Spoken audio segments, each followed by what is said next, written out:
রাখতেই পা জ্বলে গেল। পা সরিয়ে চিৎকার করে উঠল সুপ্তি। সৌভিক থেমে নেই, আবারও সুপ্তির পায়ের পশম পোড়াতে লাগল। লাইটার পায়ে একটু বেশি সময় ধরে রাখলেই পা পুড়ে ছোট ছোট ফোসকা পড়ে যাচ্ছে। সেই ফোসকা সিগারেটের আগুন দিয়ে চাপ দিয়ে ধরে গলিয়ে দিচ্ছে সৌভিক। সুপ্তি অনুভূতি শূন্য হয়ে সৌভিকের দিকে অদ্ভুত চোখে তাকিয়ে রইল। এই সৌভিক বড্ড অচেনা। গতকাল রাতে সৌভিকের ব্যবহার যাও বা একটু নমনীয় ছিল, আজ তার ছিটে ফোঁটাও নেই। হঠাৎ কি এমন হলো সৌভিকের? এত কষ্ট দিচ্ছে কেন সুপ্তিকে? এই বুঝি সৌভিকের ভালোবাসার নমুনা? সুপ্তির চোখ দিয়ে টপ টপ করে নোনা জল ঝরছে, তবে মুখ দিয়ে টু শব্দটি পর্যন্ত করছে না সে। দাঁতে দাঁত চেপে অসহনীয় ব্যথা সহ্য করছে সুপ্তি। কি হবে চিৎকার করে? কেউ তো সুপ্তির চিৎকার শুনতে পাবে না, আর না এই বন্ধ ঘর থেকে সুপ্তিকে কেউ মুক্ত করবে। সুপ্তির চোখের জল সহ্য হয় না সৌভিকের। সৌভিক লাইটার পকেটে ঢুকিয়ে রাখল। সুপ্তির হাত পা তখনও বাঁধা। অস্ফুট স্বরে সে বিড়বিড় করে বলল, আমি বাথরুমে যাব। সৌভিক সুপ্তির হাত পায়ের বাঁধন খুলে দিল। সুপ্তি বহু কষ্টে শোয়া থেকে উঠে বসল। সুপ্তির পরনে কোনো জামা কাপড় নেই। বিবস্ত্র অবস্থায় বিছানায় বসে অতিরিক্ত লজ্জায় হাউমাউ করে কেঁদে দিল সুপ্তি। সৌভিক সুপ্তির দিকে এক পলক তাকালো, তারপর ফ্লোর থেকে জামাকাপড় তুলে সুপ্তির মুখে ছুঁড়ে ফেলল। সুপ্তি কাঁদতে কাঁদতে জামা পরে এক পা ফ্লোরে রাখতেই কোমরের নিচ থেকে পায়ের পাতা পর্যন্ত অসহনীয় ব্যথা অনুভব করল। খুঁড়িয়ে খুঁড়িয়ে হেঁটে বাথরুমে গেল সে। সৌভিকও সুপ্তির পিছু পিছু গেল। গম্ভীর কণ্ঠে বলল, খবরদার, বাথরুমের দরজা আটকাবে না, স্রেফ চাপিয়ে দাও। সুপ্তি আর অমত করল না।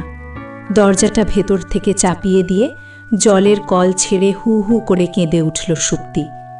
প্লাজোতে রক্তের দাগ লেগে আছে, তলপেটে খুব ব্যথা করছে। তার মানে গতকাল রাতে জ্ঞান হারিয়ে ফেলার পর সুপ্তির কুমারিত্ব হরণ করেছে সৌভিক। কি করে পারল ও এতটা অমানুষ হতে? ওর কি একটুও বুক কাঁপল না?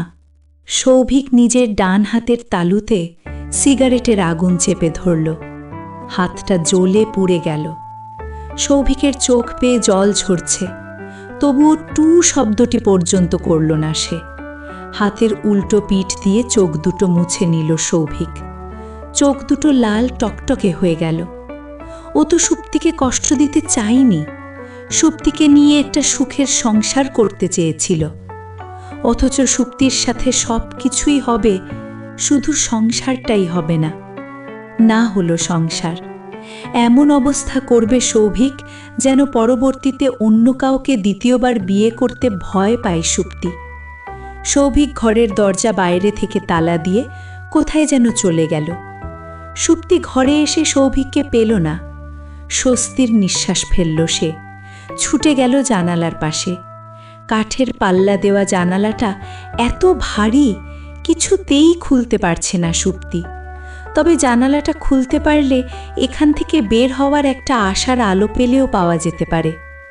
ঘরের সারাক্ষণ লাইট জ্বালিয়ে রাখা হয়, এখন দিন না রাত বোঝার উপায় নেই।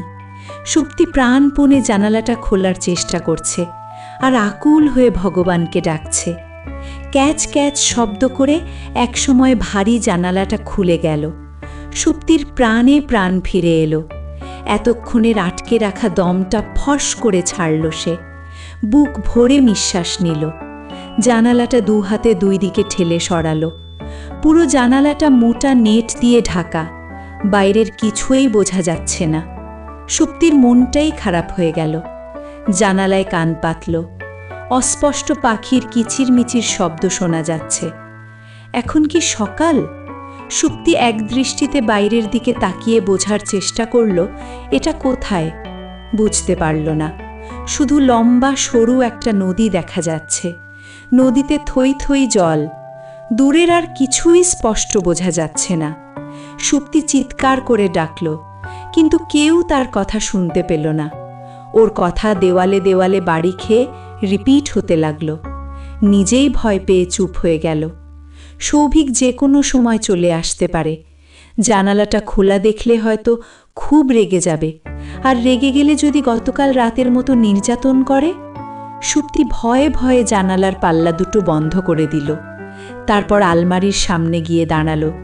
কতক্ষণ আলমারির নব ধরে টান। গল্পটি আপনাদের কেমন লাগলো কমেন্ট করে আপনাদের মতামত জানান। আমাদের জীবন কথা চ্যানেলটি সাবস্ক্রাইব করুন এবং বন্ধুদের সাথে ভিডিওটি শেয়ার করুন।